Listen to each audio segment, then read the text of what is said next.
পাকিস্তান বলেছে ভারতের বিরুদ্ধে সামরিক অভিযান চালানোর পর পাকিস্তান তার পারমাণবিক অস্ত্র ব্যবস্থাপনা সংস্থা ন্যাশনাল কমান্ড অথরিটির জরুরি বৈঠক ডেকেছে। পাকিস্তান ভারতের একাধিক সামরিক ঘাঁটি লক্ষ্য করে হামলা চালিয়েছে।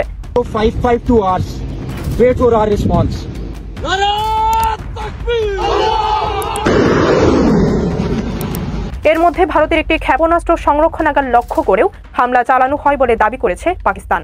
এই পরিস্থিতিতে পাকিস্তানের প্রধানমন্ত্রী শাহবাজ শরীফ দেশটির শীর্ষ সামরিক বেসামরিক কর্মকর্তাদের নিয়ে গঠিত এনসিএর এই বৈঠক ডেকেছেন। সংস্থাটি পারমাণবিক অস্ত্র সংক্রান্ত নীতিগত সিদ্ধান্ত নিয়ে থাকে। বিশ্লেষকেরা বলছেন, এমন বৈঠক সংঘাত আরো গভীরতর হওয়ার ইঙ্গিত দেয়। স্টিমসন সেন্টারের দক্ষিণ এশিয়া বিষয়ক বিশ্লেষক আসফান্দিয়ার মীর বলেন, এটি এক ধরনের পারমাণবিক সতর্কবার্তা যা পাকিস্তানের প্রথম ব্যবহার নীতির সঙ্গেও সামঞ্জস্যপূর্ণ। বাস্তব অর্থে এটি আমাদের যুদ্ধের সংখ্যা বৃদ্ধির ঝুঁকিকে অনেক ওপরের ধাপে নিয়ে গেছে। আগে কখনো এমনটি হয়নি। এদিকে ভারতীয় সেনাবাহিনী অভিযোগ করেছে, পাকিস্তান সীমান্তবর্তী অঞ্চলে ড্রোন ও গোলাবারুদ ব্যবহারের মাধ্যমে হামলা চালিয়ে উত্তেজনা বাড়িয়ে চলেছে।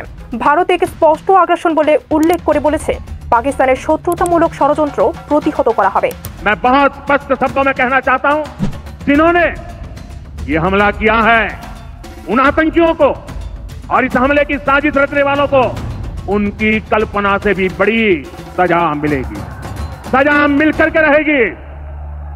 ভারতীয় পুলিশ দাবি করেছে, পাকিস্তানের হামলায় কাশ্মীরের জম্মু অঞ্চলে 5 জন বেসামরিক নাগরিক নিহত হয়েছেন। বুধবার থেকে চলতে থাকা টানা এই পাল্টাপাল্টি হামলাকে গত 3 দশকে ভারত পাকিস্তানের মধ্যে সবচেয়ে বড় সংঘাত হিসেবে দেখা হচ্ছে।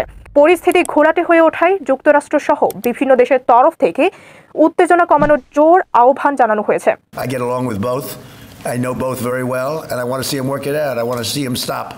পাকিস্তান দাবি করেছে, তাদের সামরিক অভিযান ছিল ভারতের আগের হামলার প্রতিশোধ। ইসলামাবাদ ও আশেপাশের এলাকার লক্ষ্য করে ভারত ক্ষেপণাস্ত্র ছুড়েছিল, তবে তাদের বিমান প্রতিরক্ষা ব্যবস্থা অধিকাংশ ক্ষেপণাস্ত্র প্রতিহত করতে সক্ষম হয়েছে। ভারতের প্রতিরক্ষা বাহিনী এক বিবৃতিতে দাবি করেছে, পাকিস্তানের একাধিক সশস্ত্র ড্রোন পাঞ্জাবের অমৃতসরের আকাশে দেখা গেছে, সেগুলো ভূপাতিত করা হয়েছে। ডেস্ক রিপোর্ট, খবরের দেশ।